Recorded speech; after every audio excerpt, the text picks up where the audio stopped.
एक शहजादी जो अपनी हुस्न व जमाल और शान व शौकत पर नाज करती थी, गरीबों को हिकारत की नजर से देखती थी। उसे क्या मालूम था कि तकदीर उसके लिए ऐसा खेल रच चुकी थी कि एक दिन उसी के दरवाजे पर सबक सीखने को मजबूर होना पड़ेगा।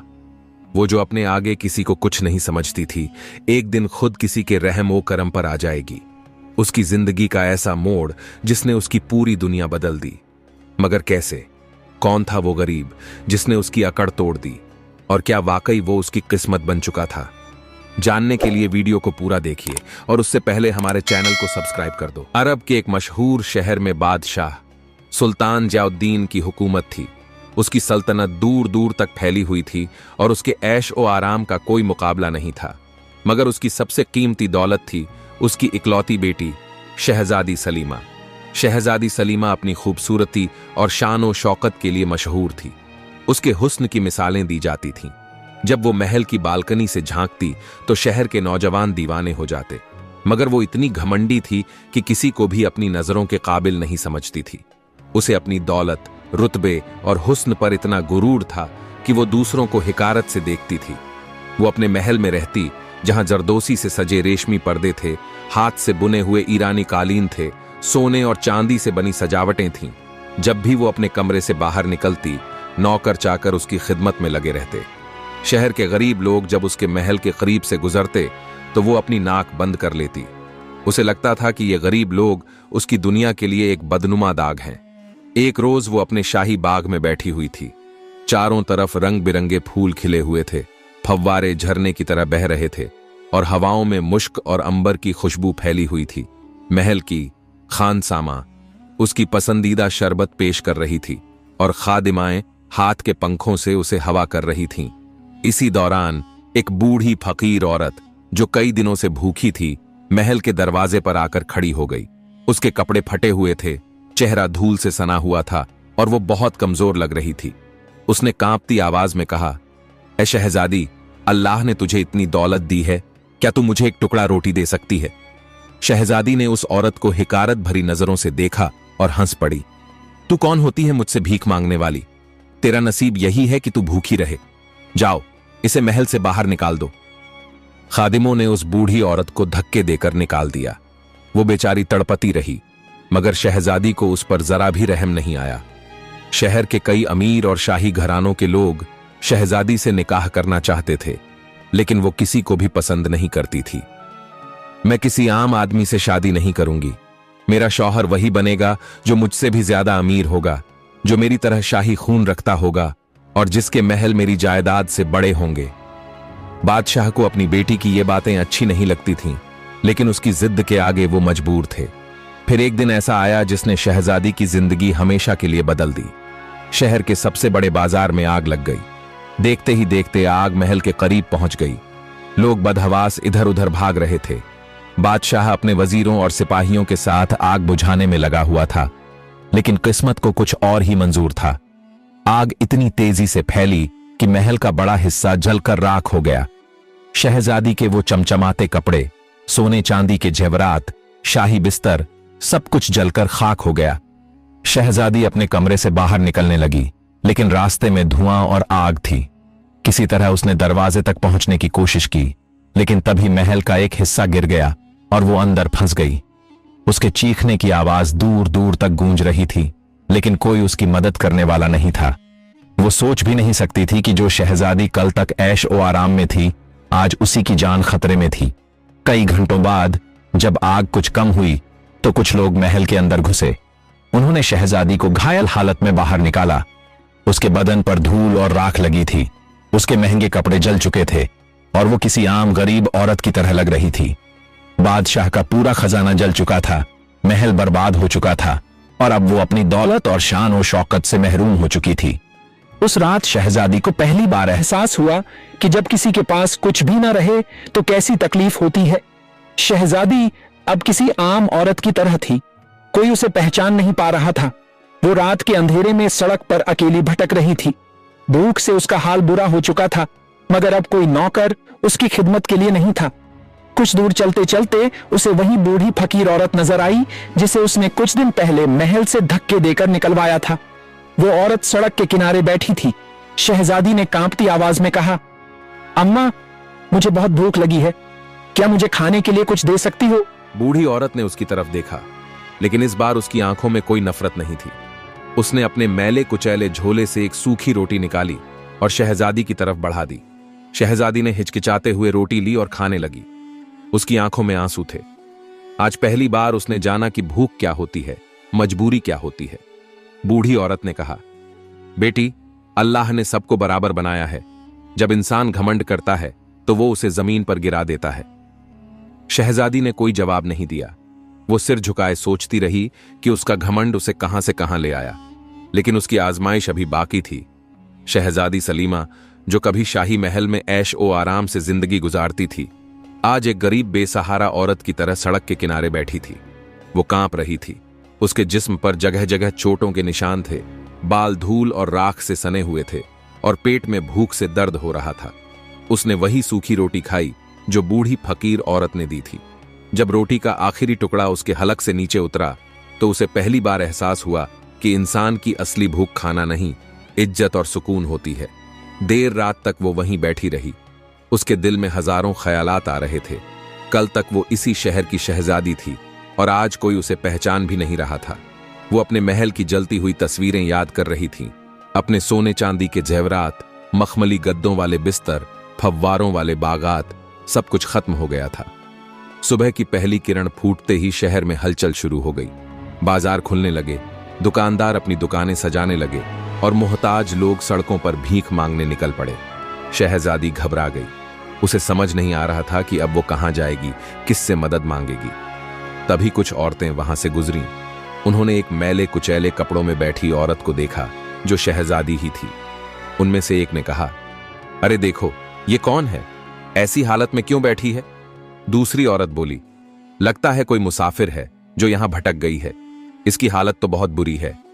शहजादी ने उनकी बातें सुनी मगर कुछ नहीं कहा। उसे समझ में आ गया था कि अब इस दुनिया में उसकी कोई पहचान नहीं थी। थोड़ी देर बाद बूढ़ी फकीर औरत उसके पास आई। बेटी, अब तुझे कहां जाना है? उसने प्यार से पूछा। शहजादी की आंखों में आंसू आ गए। अम्मा, मुझे नहीं पता, मेरा सब कुछ खत्म हो गया, मैं अब क्या करूं? बूढ़ी औरत ने उसे सहारा देकर उठाया और कहा, चल मेरे साथ, जब तक तेरा कोई ठिकाना नहीं बन जाता तू मेरे साथ रह सकती है। बूढ़ी औरत उसे अपने साथ लेकर शहर के एक गरीब बस्ती में पहुंची। यह जगह शाही महल से बिल्कुल अलग थी। चारों तरफ मिट्टी और धूल उड़ी हुई थी। झोपड़ियां बांस और घास से बनी हुई थीं और ज्यादातर लोग फकीर थे। शहजादी के लिए यह सब नया था। यहां न कोई शाही खादिम था, न कोई मुलाजिम जो उसकी खिदमत करता। उसे अपनी आंखों पर यकीन नहीं हो रहा था कि वो उसी शहर में थी जहां कल तक उसके हुक्म के बिना कोई सांस भी नहीं लेता था। बूढ़ी औरत ने उसे अपनी झोपड़ी में बैठाया और एक मिट्टी के प्याले में थोड़ा पानी लाकर दिया। बेटी, इसे पी ले, तुझे ताजगी मिलेगी। शहजादी ने हिचकिचाते हुए प्याला पकड़ा और धीरे धीरे पानी पिया। यह पहली बार था जब उसने सोने चांदी के बर्तन के बजाय मिट्टी के प्याले से पानी पिया था। शाम होते ही बस्ती के लोग अपने अपने ठिकानों की तरफ जाने लगे। शहजादी ने देखा कि कुछ बच्चे फटी पुरानी चादरों में लिपटे हुए सोने जा रहे थे। उनकी माएं उनके पास बैठकर हल्की फुल्की लोरियां गा रही थीं। शहजादी ने कभी ऐसा मंजर नहीं देखा था। उसे अपनी मां बहुत याद आई जो अब इस दुनिया में नहीं थी। अगर वो होती तो शायद शहजादी की जिंदगी ऐसी ना होती। रात ढलते ही ठंड बढ़ने लगी। बूढ़ी औरत ने शहजादी को एक पुरानी चादर दी और कहा, बेटी, इसे ओढ़ ले, रातें बहुत ठंडी होती हैं। शहजादी ने कांपते हुए चादर ओढ़ी और जमीन पर लेट गई। उसकी आंखों में नींद नहीं थी, सिर्फ आंसू थे।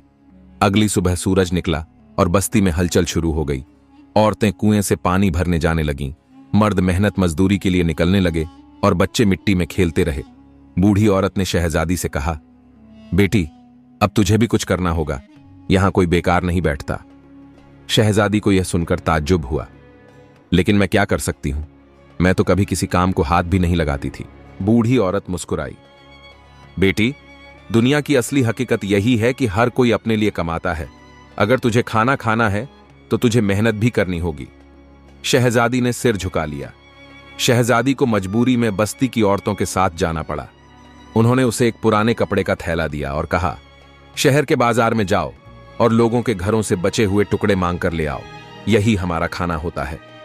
शहजादी को यकीन नहीं हुआ कि वो भी अब भीख मांगने जा रही थी, मगर उसके पास कोई और चारा नहीं था।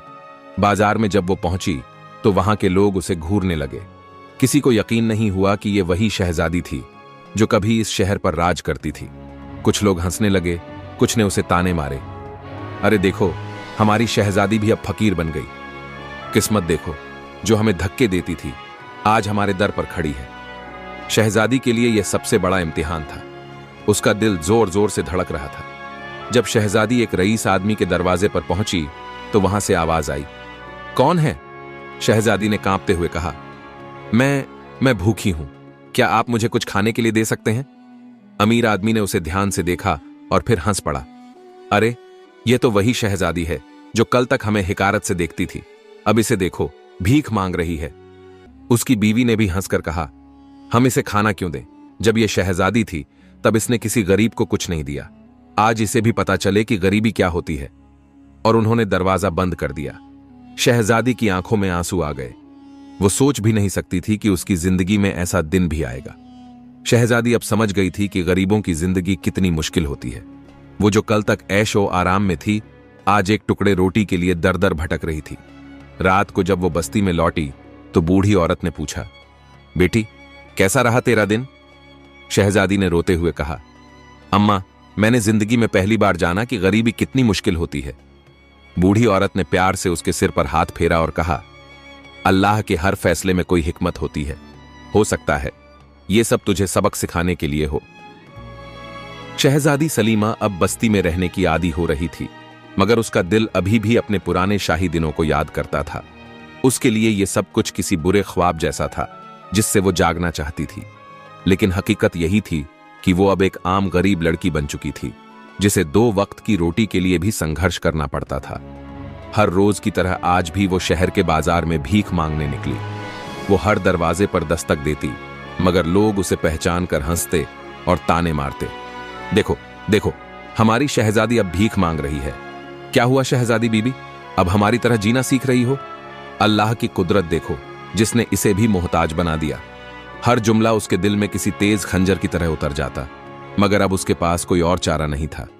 उसने अपनी जिंदगी में पहली बार जाना कि गरीबों को कितना जलील किया जाता है। कई बार तो लोग उसकी हालत देखकर भी उसे कुछ नहीं देते थे, बल्कि उल्टा धक्के देकर भगा देते थे। लेकिन अब वो मजबूर थी, उसे ये सब सहना ही था। शाम को जब वो बस्ती लौटी तो बूढ़ी फकीर औरत ने उसे प्यार से अपने पास बिठाया। बेटी, तुझे आज भी कुछ नहीं मिला? शहजादी ने सिर झुका लिया। नहीं अम्मा, लोग मुझे पहचान कर ताने मारते हैं, मुझ पर हंसते हैं। मैं ये सब और बर्दाश्त नहीं कर सकती। बूढ़ी औरत ने गहरी सांस ली।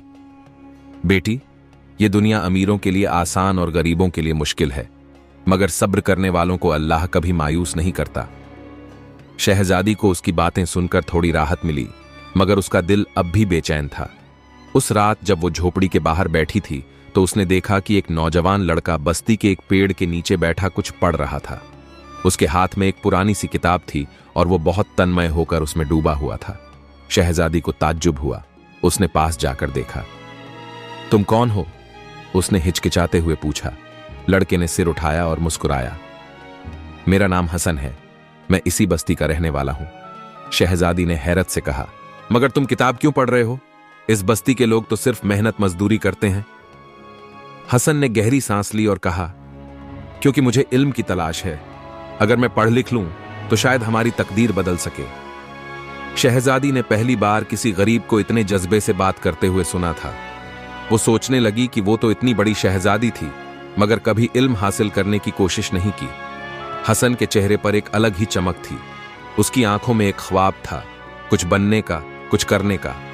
अगली सुबह बूढ़ी औरत ने शहजादी से कहा, बेटी, अब तुझे भी कोई काम करना होगा। कब तक दूसरों के टुकड़ों पर जिएगी? शहजादी ने सर हिला दिया। अम्मा, मगर मैं क्या कर सकती हूं? बूढ़ी औरत ने इधर उधर देखा और फिर उसे बस्ती की दूसरी औरतों के पास ले गई। यहां की औरतें कपड़े सिलती हैं, झाड़ू पोछा करती हैं, बर्तन मांजती हैं। तू भी कुछ सीख ले ताकि कुछ कमा सके। शहजादी के लिए यह सब बहुत मुश्किल था। उसे कभी अपने हाथों से कुछ करने की आदत नहीं थी, मगर अब उसके पास कोई और रास्ता नहीं था। शहजादी ने बहुत कोशिश की कि वो काम सीख सके, मगर वो बार बार गलतियां करती। बस्ती की औरतें उस पर हंसतीं, मगर बूढ़ी फकीर औरत उसे समझाती रही। आखिरकार हफ्तों की मेहनत के बाद वो थोड़ा बहुत कपड़े सीने और बर्तन धोने का काम सीख गई। एक दिन एक अमीर औरत ने उसे बुलाया। तुम मेरे घर काम करोगी? शहजादी ने हिचकिचाते हुए सिर हिला दिया। वो औरत उसे अपने घर ले गई, जो किसी छोटे महल से कम नहीं था। वहां उसे बर्तन मांजने का काम दिया गया। जब उसने पहली बार अपने हाथों से बर्तन धोए तो उसकी आंखों में आंसू आ गए। क्या मैं सच में इतनी गिर गई हूं? मगर अब यही उसकी हकीकत थी। दिन भर मेहनत करने के बाद जब उसे पहली बार कुछ पैसे मिले तो उसका दिल भर आया। यह पहली बार था जब उसने अपनी मेहनत की कमाई को हाथ में लिया था। अब शहजादी हर रोज हसन को देखती। वो उससे बातें करने लगी थी। हसन का जज्बा उसे बहुत पसंद आने लगा था। एक दिन उसने हसन से पूछा, तुम क्या बनना चाहते हो? हसन ने मुस्कुराते हुए कहा, मैं एक बड़ा ताजिर बनना चाहता हूं। मैं चाहता हूं कि हमारे जैसे गरीबों की जिंदगी बदले। शहजादी उसकी बातों में गोता लगाने लगी। मगर तुम तो बहुत गरीब हो, तुम इतना बड़ा ख्वाब कैसे देख सकते हो? हसन ने ठाका लगाया, ख्वाब देखने से कोई गरीब नहीं होता शहजादी। इल्म और हिम्मत से कोई भी अपनी तकदीर बदल सकता है। शहजादी के दिल पर उसकी ये बातें असर करने लगीं। अब वो धीरे धीरे हसन से मुतासिर होने लगी थी। उसकी सोच बदल रही थी। उसे समझ में आने लगा था कि अमीरी सिर्फ सोने चांदी से नहीं होती, बल्कि हौसले और इल्म से होती है। वो अब अपने पुराने गुरूर को भूलने लगी थी। वो जो कल तक गरीबों को हिकारत से देखती थी, अब उन्हीं के साथ बैठकर खाना खाती थी, उन्हीं के साथ सोती थी, उन्हीं की तरह मेहनत करती थी। एक दिन जब वो बस्ती में थी तो अचानक शाही सिपाही वहां आ गए। हमारी शहजादी कहां है? बस्ती के लोग घबरा गए। शहजादी भी कांप गई। क्या हुआ? बूढ़ी फकीर औरत ने डरते हुए पूछा। सिपाही ने कहा, बादशाह सलामत चाहते हैं कि शहजादी वापस महल लौट आए। शहजादी के लिए यह सबसे बड़ा सदमा था।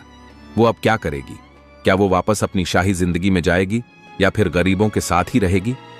शाही सिपाहियों की आवाज सुनकर पूरी बस्ती में खलबली मच गई। हर कोई हैरान था कि जो लड़की उनके साथ महीनों से रह रही थी, जो उनके जैसा ही जी रही थी, वो असल में एक शहजादी थी। लेकिन सबसे ज्यादा सदमे में खुद सलीमा थी। उसने कभी सोचा भी नहीं था कि एक दिन उसका अतीत फिर से उसके सामने आकर खड़ा हो जाएगा। सलीमा के सामने सिपाही खड़े थे और उनके पीछे एक शाही सवारी थी। शहजादी बीबी, बादशाह सलामत आपको महल बुला रहे हैं। उन्होंने माफ कर दिया है और चाहते हैं कि आप अपने असली घर वापस आ जाएं। बस्ती के लोग एक दूसरे की तरफ देखने लगे। कुछ को यकीन ही नहीं हो रहा था कि ये वही लड़की है जो उनके साथ बैठकर रोटी तोड़ती थी। बूढ़ी फकीर औरत ने सलीमा का हाथ थाम लिया। बेटी, ये तुम्हारी तकदीर का इम्तिहान है। अब तुम्हें फैसला करना होगा कि तुम क्या चाहती हो। सलीमा का दिल तेजी से धड़क रहा था। महल, उसकी शानो शौकत, वो जिंदगी जो उसने गंवा दी थी, क्या वो वापस लौट सकती थी? उसने बस्ती में अपने बीते दिनों को याद किया। कैसे उसने भीख मांगी थी, कैसे लोगों के ताने सहे थे, कैसे उसने पहली बार मेहनत की थी और अपनी कमाई को हाथ में लेकर महसूस किया था, कैसे हसन से मुलाकात हुई थी, और सबसे बड़ी बात, कैसे उसका दिल अब पहले जैसा नहीं रहा था। वो वही सलीमा नहीं थी जो गरीबों को हिकारत से देखती थी। वो अब उनकी तकलीफ को समझ चुकी थी। हसन कुछ दूर खड़ा ये सब देख रहा था। उसकी आंखों में अजीब सी मायूसी थी। जब सलीमा की नजर उस पर पड़ी तो उसने धीमे कदमों से उसकी तरफ कदम बढ़ाए। हसन, तुम क्या सोचते हो? हसन ने गहरी सांस ली। यह तुम्हारा फैसला है शहजादी। मैं कौन होता हूं तुम्हें रोकने वाला? सलीमा को उसकी आवाज में एक अजीब सा दर्द महसूस हुआ। क्या तुम चाहते हो कि मैं चली जाऊं? हसन कुछ देर खामोश रहा, फिर कहा, अगर तुम वापस जाती हो तो तुम्हें तुम्हारी पुरानी शान और शौकत मिल जाएगी, मगर अगर तुम यहां रहती हो तो तुम्हें मेहनत करनी पड़ेगी। तुम्हें फैसला करना होगा कि तुम्हारी असली खुशी किसमें है। सलीमा के लिए यह सबसे बड़ा इम्तिहान था। अगर वो महल लौट जाती तो उसे अपनी पुरानी जिंदगी वापस मिल जाती, दौलत, आराम, शान और शौकत। मगर क्या वो अब उस जिंदगी में खुश रह सकती थी? उसका दिल किसी और राह पर चल पड़ा था। उसे अब तकदीर के इस मोड़ पर खड़ा रहकर सोचना था। बस्ती के लोग भी खामोश थे। हर कोई उसकी तरफ देख रहा था। आखिरकार सलीमा ने गहरी सांस ली और अपनी नजरें उठाईं। मैं बस्ती नहीं छोड़ूंगी। सबको हैरत में डालने वाला फैसला। सलीमा की बात सुनकर सिपाहियों की आंखें फटी रह गईं। शहजादी, ये आप क्या कह रही हैं? हम आपको लेने बादशाह सलामत के हुक्म से आए हैं। मगर सलीमा ने सिर हिला दिया। मैंने फैसला कर लिया है। मेरी असली खुशी इस बस्ती में है। बस्ती के लोग हैरान थे, मगर हसन के चेहरे पर एक हल्की मुस्कान आ गई। वो जानता था कि सलीमा अब पहले जैसी नहीं रही थी। जब सिपाही वापस महल लौटे और बादशाह सलामत को सलीमा के इनकार की खबर दी तो वो आगबूला हो गए। क्या मेरी बेटी ने महल लौटने से मना कर दिया? बादशाह के लिए यह बर्दाश्त से बाहर था। उन्होंने उसी वक्त हुक्म दिया कि बस्ती को उजाड़ दिया जाए और सलीमा को जबरदस्ती महल लाया जाए। सिपाही तलवारें लेकर बस्ती की तरफ चल पड़े। बस्ती के लोग डर गए। किसी को समझ नहीं आ रहा था कि अब क्या होगा।